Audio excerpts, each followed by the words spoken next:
Hey, everybody. My name is Elijah Desmond, and I am your host of Closing the Deal, the dental podcast. And I have with me today my amazing friend, Eric Morin. How you doing, Eric? Glad to be here, my friend. I've been looking forward to this for a long time. Absolutely. So, listen, the topic and the title of this podcast is called "Transforming Your Dental Practice into a Valuable Asset and Strategies for a Profitable Exit." Look, I have this amazing long bio that I can share. I'm going to let people just read it in the show notes. I'm going to tell the world like what I know of you and what I think of you. And I'm just going to start by saying, Eric, you are one of the most genuine, and my dad would say genuine. You're one of the most genuine people that I've ever met. I don't know if the listeners, like, if you've been around a person who they don't even have to say much, but they have an energy and a presence about them. And then when you get to talk to them, when you get to put your hand on their back, when you get to hug them, there's this magnetic energy that you really can't explain unless you've been there. So some people are gonna be thinking like, "Hey, Elijah, I don't know what the heck you're talking about." Other people, when you hear what I'm saying about the energy, that is the energy Eric gives off. So now, besides the energy piece that Eric gives off, I'm going to tell you that in my opinion, he is one of the most highest sought after and the most intelligent humans that teach dentists how to grow. And when I say grow, I don't mean traditional growth and just like, okay, let's grow, just your practice, your one practice, but growing from, two practices to four to six, from 25 to 50. And what I've learned from Eric is the best investment isn't necessarily in the stock market. It's not from real estate. It's like the best investment is in your own practice to yourself for growth in yourself. That's the best return on investment. The wealth of knowledge that I've got from you, from being around you for, I'm going to call it a couple years now. We've been really rocking. Has been invaluable. And the clients that I personally have that I send over to you, like, what's important, we're on the Dental Pitch Brokerage podcast, right? So we know what we do with closing the deal. It's closing deals. A big part of the deal is the numbers. The number one part of the deal, unfortunately, is the numbers. The numbers don't work, there is no sale. And so Eric is one of the companies that helps us with the numbers with these practices. And not only does he tell us the numbers with the practices that we currently have that we are selling, when we get the numbers back from Eric, he says, listen, um, these practices are not ready to sell. Their margin's only at, say, 10% or 15%, or maybe as low as 6 or 8. It's happened. I mean, these are people clients we shared. And Eric isn't just saying, hey, your numbers suck. He's saying, like, your numbers are here, but I actually have the ability to grow your EBITDA so they're there. So you can be in a place where you could sell your business or keep it and just get the cash, live off the cash. So, Eric, I absolutely love what you do. I love the value that you bring to the industry and your entire team. That's the best part. Like, man, you've hired your rock star team where you're really in the back just coaching the team. And so I love that. Thanks for giving me the time today, Eric. Before I have you tell the world your background, that was my heart. That wasn't your bio. That was my heart. I How I love it. really feel. Um, I want to know this, Eric. One day, there may come a point where it's time for you to sell your empire. Okay, one day.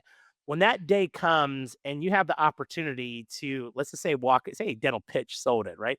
You walk into a room and you have all these amazing potential buyers. What is the song that you're playing? What's your walk-on song and why? And I thought about this. This is like the one part I said, "Hey, Elijah, I don't need to answer it. The rest of this I can go off script." But I started thinking about all these songs, right? But I really started thinking about my life, and I really had to go back down to like, it is a song that always pumps up me for whatever reason. It's like "Whatever It Takes" by Imagine Dragons, Oh, because yes. man, whatever it takes, I think you and I were having a conversation before we went on air, and we were talking about nobody sees the back end, right? Nobody sees that all the work that goes in, nobody sees what it actually takes to build an empire in those the late nights, the early mornings, the travel, and it was those things that maybe you didn't even see the future at that point. But I mean, as somebody who's always been, from a young man, I've always had to push through. I can tell you my personal story for the next 40 minutes, but I've had to push through a lot of adversity in my own life, coming up. no matter whether it was business or whatever, but even the best business owners, man, they just do whatever it takes. They don't make excuses. They make it happen. They push through. They build an empire. They serve people. They do awesome things. So that's what came to my mind. I was like, I'm gonna play that. I'll be jumping up and down. Yes, I love it. I mean, that song literally is in my head all of the time. I text, Matt Ornstein. You're in his book, by the way. If you haven't read Matt's book, pick it up. Eric is featured in his book, and that song I always say, whatever it takes. I mean, I text him whatever it takes. So like, this is how much we're aligned when I talk about energy and connection. This is the type of stuff I'm talking about. And I had no idea you were going to say that song. So look, Eric, we're gonna give them was 20 minutes of this jam-packed value. Everybody that's coming here, the audience, they ultimately want to know, how do they prepare for a sale? How do they grow their EBITDA? What does it take to ultimately get them to the place where they can sell? Um, Before you jump into giving us all the gems, can you quickly give everybody your background so they know your pedigree, they know where you're coming from? So a quick background would be I went and got my MBA. I was a business guy, always been a business guy. I was consulting for a lot of companies outside of dental. And then in the early 2000s, I married a dentist and she said, "Well, help me build a dental practice." And I always say the best thing was I didn't know anything about dental. So we started at zero and I before you know it, like overnight, we were multi-doctor, multi-million dollar practice. We just started scaling and it was because I didn't know that at that time it was supposed to be like one doctor. Because remember, this is like like oh 04, oh 05. It was like one doctor. You sold to your associate. We didn't have groups in private equity as much and those things. But long story short, I was started to be asked to help a lot of other practices, and I had this knack for growing practices significantly quickly. And what I would see though was sometimes that practices would be handing a lot of money to the financial advisor and the CPA was telling them to do that as well. And I didn't understand why someone was taking money out of an asset doing 30% and putting it somewhere doing 5%. So I went back and got all my investment licenses because I really wanted to understand the markets and understand alternative investing as well. And so I created an entire company where I just said to doctors, "What do you want?" I want to retire with 20 million. I want $10,000 a month, or whatever it is. And I would build out an entire plan to do that and show them how to create the wealth in the quickest and most efficient time as possible, as well as building leadership, impacting people, making sure the qualitative side was right. I built our leadership on that because I saw leadership was such an impactful part, as you know, selling these practices. Like you got to have great leadership. But we also built an accounting firm because the financials I was coming across, which I'm sure we'll talk about, were not of high quality. I'm a numbers person. I'm a finance guy, but I'm also a strategy guy. And I always say, I see the holes that nobody else sees. How do I take somebody from 9 million to 50 million in less than 12 months? Not that everybody can do that, but because I see the holes that nobody else sees. So I have a financial mind and a strategic mind, and I'm able to sit down with someone, they tell me what's going on, and we build out a game plan. And then I have a team of consultants and advisors and tax people and accountants and that served that mission. That's awesome, and you're great at building practices, growing practices, scaling practices. I'm gonna jump to like a question most people would ask last, but like, how does a dentist determine when they're actually ready to sell? Like, how do you determine that? When is a practice ready to sell? That question is really interesting because oftentimes people are reactive instead of being proactive. And that's one of the things you I'm sure are coming across a lot is this reactive mindset to okay, maybe it's time to sell because I got a phone call or whatever, but people need to know exactly what the number is. They need financially to know, hey, this if I got this number and this was ultimately taken care of, and there's a qualitative side too, the quality of life is there. If I had these numbers and I hit this criteria, i.e., check, check, check, check, it's a great time to sell because I know that I'm meeting my qualitative and quantitative goals. I think that most people aren't doing that work ahead of time, as you know, and they need to be doing it ahead of time because if they do, they're going to have an amazing sale and then they're going to have an amazing life afterwards. Awesome, Eric. There's so many practices out there that are $2 million, 3 million, $4 million practices, and they feel that they're going to get a lot of money for their practices. And when we go and we run the numbers, it's like, well, you could be bringing in so much money, but you have a very low EBITDA or adjusted EBITDA. Can you, tell the people that are listening, like, how can they actually find out? what their numbers are, what are their data, like how can you help them to get to that number? Because ultimately you don't even, I feel that most dentists don't really know if they're ready to sell until they actually see the real number. Like, look, take everything to the side. This is your actual adjusted EBITDA, and this is the multiple you'll get on that EBITDA. And if that's not enough money, then you know you're not ready to sell. So you need somebody like you to grow. Because a lot of companies, they'll just get, because look, we use multiple companies to get EBITDA, to find EBITDA, to get a quality of earnings. You are the main one. However, there is no companies that are saying, okay, here's the data, but we also can help you get to that EBITDA. So at the end of the day, how can practices like act now to figure out what is their current valuation or their EBITDA? I was having this conversation with someone this morning, and there is a tremendous amount of lack of clarity in the marketplace. And even if they have a set of financials, it's very important to understand most of your CPAs are using your financials to do taxes. And that's a very important thing to understand because the accuracy, if you go to the first page of your tax return, it says, I am not responsible for this information, which means your tax CPA is not actually saying that the information is correct. And I think that most dentists believe that what's on their financials, that the tax CPA is saying this is the correct information.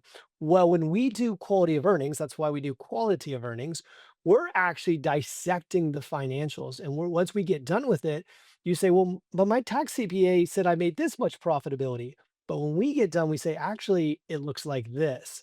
And so that's because you get what you measure, and most tax CPAs are not measuring the quality of their earnings. They're just trying to get a tax return. And I'm not trying to certainly knock. I employ tax CPAs. Tax CPAs are doing what they need to do. It's just you need to understand as someone who's selling, is my data correct? Is it giving me the information that I need? Because I think a lot of people look at their tax return, they look at net income instead of EBITDA. They multiply that by using an overambitious number. And they'll say, oh, okay, my net income's, 1 million, so I should get 12 million for my practice.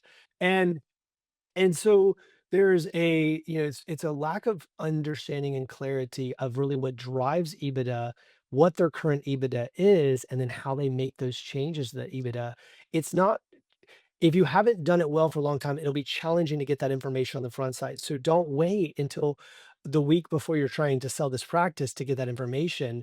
You need that information now so that you can make and great. I saw a company one time, Elijah, go from $1 million in revenue to over 100 million in 24 months. And I asked the CEO, I said, give me your secret sauce that you would say. And he said, data, data, data. Anytime somebody ever comes up to me and says, I want to do this or do that, I said, show me the data. And I think oftentimes people are lacking the data. And if you have the data when you're getting ready to sell, then you can make decisions. Should I hire this person? Should I invest in this? Should I expand hours? You have to have the data. That's awesome, and I just wanna put some, because like, before, I've been like, "Whoa, how did that happen to that one unicorn?" Well, and I'm not saying it would be easy to go from 1,000,000 to 100,000,000, right? I'm not saying it's easy, but it's very obvious to me. It's basically taking money that is left over and reinvesting that money, and most likely, you're reinvesting it in practices, and you're leveraging that money, and it's more practice. So you're basically buying multiple practices, and as you buy multiple practices, your multiple on that EBITDA goes up. It's arbitrage at the end of the day. And so they're leveraging the power. You understand money. So you could take somebody from that to that. A regular person is not going to know how to do that. I know you're doing both. You're doing same store growth, but you're also doing growth through acquisition. As it relates to most of these dentists, most of these dentists are looking to grow their practices or their group same store growth. And for those of you, I don't like when people talk over my head and talk in words I can't understand. So I'm just going to make it very clear. Same sort of growth, very straightforward. It's you growing your dental practices, not you acquiring more practices. And Eric, you can speak to both of them. If we're talking about this specifically, say we have a group that has a total of 8 locations. And if you were to give them like your three top ways to grow EBITDA through efficiencies or whatever it may be with those same stores, can you tell us quickly what those three things would be? Absolutely. I just looked at this for a 4 location practice. A 4 location practice expanded for instance, their hours of the 4 locations. I want to say it was total of 19 hours per week per location. Okay. And so what that did on a valuation at a 7 multiple was push up their valuation almost $19 million without expanding locations. And this was a client that I went back and looked at their information. My point of that is when Matt and I first sat down and talked, our very first conversation, we talked about this concept called maximizing profit per fixed cost. And most people do not understand that when you're looking at your facility, you have to maximize as much out of that as possible. So for instance, let's say your fixed overhead is paid for in 4 days, 8 to 5. Anytime you produce an additional hour, you should get about 50% profit margin on that. Actually, it's a little higher, but you should get about 50% profit margin on that service. So what ends up happening is if you maximize profit per fixed cost, i.e. that location, and you get the utility of that location up, then you would be surprised significantly how much it would drive overall EBITDA. Now, there's another part of this to say, well, yeah, but Eric, we have all these holes. Revenue cycle management, so much is missed in fundamentals, and we're talking about right now, that's a more of a management function, but there when I go back to look at most groups and I ask them the tough questions, Elijah, about data points, most of them do not have the data points the way they need to, and the reason why is because they believe that those things are being handled, or as far as the discipline of business, they're very simple things. Yet accounts receivables flying through the roof, phone conversions low, case acceptance isn't where it needs to be, untreated, plans are not being followed up on. The amount of money that is sitting there in untreated work is astronomical.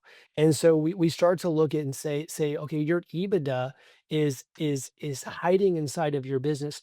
And lastly, I would focus on inefficiencies, i.e., maybe where we're overspending or those types of things. And I would look at those things because I think the margin, I mean, if it's a $10 million business and you're off 4%, right? Those are serious EBITDA numbers because every dollar is another $7 or $10.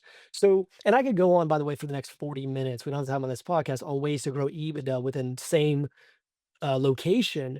But I would say you have to look at things like average revenue at the same time, is because if I ask most dentists, what's your average revenue per patient? What's your average revenue per new patient? Which, by the way, are truly distinct numbers. One is statistical and one is actual. And if you actually know how to look at both of those numbers and you know those numbers, it's a huge advantage to your business. But most people don't know those. It's really key because let's assume that you're a GP practice and you go from 312 average revenue per patient to 338 average revenue per patient. That's significant EBITDA without increasing any of the overhead. So that's once again maximizing profit per fixed cost. So when we start looking at these levers that we can pull, we can realize that we could take EBITDA and push EBITDA and valuation up significantly by knowing the levers to pull. That's awesome. I want to touch on that AR piece for just a second. This is something that we as a company are getting involved with, and when I say we're getting involved, let me tell you what I mean. I want you to poke holes in this because this is it's an idea that I know enough about that I know that there's something big there, but maybe you can help me. Okay, so this is me and Eric masterminding on a on a podcast. So here's my thought. A practice goes to sell, and let's just say the practice their value comes in around a $2 million a practice. Okay, that's what they're going to get for the sale. Now they have it's not an AR issue necessarily, but there's some AR to clean up, and let's just call it $100,000 of AR. Okay, now when that whole process is happening with getting their quality of earnings and understanding their money, et cetera, before before it's presented, the AR that's outstanding is 100,000, but what we know is as a buyer is not going to pay most likely for that 120 aged out. Like they're not going to pay for that. Okay. And they may give them, let's just call it 80% of a 30 to 60 days ish. Okay. That's right. So let's just call that number. We're gonna make up a number and call it $50,000. Okay. So the now the sale would be $2,050,000. 2,050,000. Now, if we have an AR company, this is what we're highly considering doing. So there's a few AR companies that I know, trusted, great AR companies. If I go out and I have an AR company go and clean up their AR, okay, and they get $50,000 in, all right, and this is pre-sale, okay? $50,000, if they have a 7 times multiple, that turns out to be the sale is now 2,350,000, not 2,050,000. Is there any holes that you can poke in that, or am I Well, kind of let me add to it. Let me add to it. So I'm gonna give you the can I give like one step more an advanced Yes, version of that? let's Okay. go. So one, I would say yes, you're 100% correct. What that the AR sits out. By the way, anything over 90 days, I wouldn't pay for personally anyhow, because your chance, even the ADA says it's 7% chance of collecting that, and that's pretty much any industry. And we can go into AR forever, but no, you're right. If we can collect that, then that's going to go to collections, which ultimately, depending on the margin, should lead ultimately to EBITDA, and then we get our sales price. Now, I also want all listeners to hear me. Now, this is a little bit advanced, but it's called cash conversion cycle. Okay. So what happens is, let's assume in any given day, your average claim takes 51 days to get an average claim in your practice. And let's just say that we could get that from 51 days to 41 days. If we were to do that, what we do is we shrink the cash conversion cycle. Let's assume, though, that shrinking puts an average of $100,000 in your bank account at any given point. Okay. Because of the size of the AR. Okay. Now, you didn't work harder. You didn't expand hours. You didn't do more procedures. All you did was shrink the cash conversion. By shrinking the cash conversion, you now in your bank account have an average $100,000 more. You could take that $100,000, which didn't cost you a dime. You could reinvest that $100,000 depending on your timeline and strategy. You could invest it into marketing, you could invest it into talent, you could invest it into all kinds of other things. Wouldn't cost you a dime, which also might drive the EBITDA up. So we'd also want to look at strategic factors to say, if I could shrink the cash conversion cycle and become better at AR and drive that money, we would have more money to reinvest. And what strategic investments could we make over the next 6 to 9 months that might drive up EBITDA another 400 grand, 500 grand? Maybe it's a million. So there's other factors like an AR that if we get great at AR management, man, it can be a game changer just by. So if I said add another team member, and not to say team's always the solution, but if we added another team member, possibly the right person to the AR team, and you go, oh man, that person is costing me, I make up a number, $40,000. I'm like, yeah, but they're free because you now just paid for that person by just collecting faster. By shrinking sometimes the cash conversion cycle, Elijah, I've been able to produce hundreds of thousands of dollars at any given point in the bank account without having to do anything more in our business. And then being able to, that creates cash flow to then reinvest when the business might not have had that cash flow to reinvest. And so therefore it didn't technically affect the business in that, a negative way. So it grew it tremendously. So that's a strategic move. It's a little bit more advanced, but I'm just adding a little bit. So I agree with everything you're saying, but I'm adding cash conversion on top of it, some for the advanced practices listening to think about. That's awesome. And then one last thing, and we have a few minutes left. I just want to one last thing. If you can give one of the biggest mistakes that you've ever seen, but you see it often with practices that are trying to grow their EBITDA, what would it be? What I would say is the number one. So every question you're asking me is contingent upon timeline. Okay, it really is, and I want everyone listening to know that.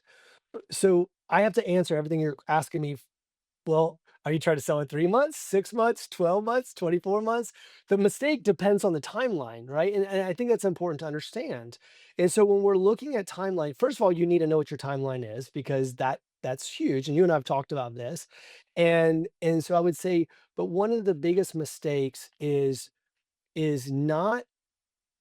I'm going to go back to one that's less quantitative, because I think I'm talking about a lot of quantitative things. Let me just say one is not having the right management. And let me explain why I go back to timeline on that. Most businesses, as they grow scale, are hindered by their ability to get things done. So even if I go back to them, Elijah, and I say, okay, if we do this, and this, it'll grow EBITDA by another 900,000 or whatever the number is, right? The doctor's like, I don't have time to do this. And Becky's been with me for 32 years. And I don't, I want to make sure that Becky's taken care of, which by the way, we should take care of Becky. But what ends up happening is they don't have the ability to get all this stuff done. So people like me come along and we're like, I've got the solutions for you. But the question is, can you implement them? And if you don't have the ability to implement, now at Tower, we have a team that can do that. But I'm just saying, let's just say you want to self implement and you go, okay, this is a lot of work. But yeah, but the work is maybe worth 10 million bucks or whatever the number is, right? But because of loyalty, you're like, "Well, I don't wanna rock the boat. I don't wanna hurt anyone's feelings." And I'm 100% respectful of people. I love people. I wanna impact people. I wanna take care of people. That's not what I'm saying. I'm saying is you're hurting everyone in the organization because you're not actually creating the management and the ability to implement all the great things you're being told or taught. And so you have to have the ability to get all these things done. So there are all these, even that one cash conversion, like who's going to do that? How do I hire these people? Who's the right person? If I go into all these other things I'm talking about, well, we're on here for what, 25 minutes? Elijah, you and I could spend the next 25 days talking about this subject, right? So it's a lot in a little bit of time. But I would tell people, is your management, all organizations hit an organizational ceiling where they've outgrown their management or where their management doesn't have the ability to get them to the next level. That doesn't mean your management can't grow. Maybe they can. But if not, like who do you need inside that organization to help you get this implemented? And if you can't insource it, you need at least outsource it. Awesome. Thank you for that, Eric. Hey, where can everybody get a hold of you at? I would say the very best place is send an email to info@towerleadership.com and say, I'd love to learn more. That or you can just send an email to ken@towerleadership.com who will help you one-on-one. And we'd love to just have a conversation with you. I think the most important thing, and you and I have talked about this, is just have a conversation. What do you think my practice is worth? What do you think, what changes need to happen? How can I get the most EBITDA? You at least need to know those numbers and have that game plan and then decide, hey, is it now? Is it 12 months from now? And is it 24 months from now? How do I maximize this? You've got to have the strategies to get that done. But in the secondly, guys, Elijah, I love what you guys are doing. I just have to say that, man. You blew up. You started this thing by just giving me an entire you know bio that I'm going to copy some portion of it or something for my next speech or something. But I have to say, I respect you more than probably anyone in this industry. What you do for people, your heart, how much you care about people, how much you want to serve people. We were literally in a room recently together, and somebody asked like, "Why dental pitch?" And then I spoke up. I was like, "Because man, what you guys are doing is amazing. You guys are serving people. You're taking care of people. You're doing all the right things." And I got to say, my heart goes out, and I really appreciate you, and I appreciate you having me on here. Thank you. I appreciate you, Eric. And for all the listeners, I know you need more Eric. Eric has his own events regularly, and his team is amazing. We work with them personally. I give him my highest recommendation, and we'll see you guys in the next episode. Bye bye.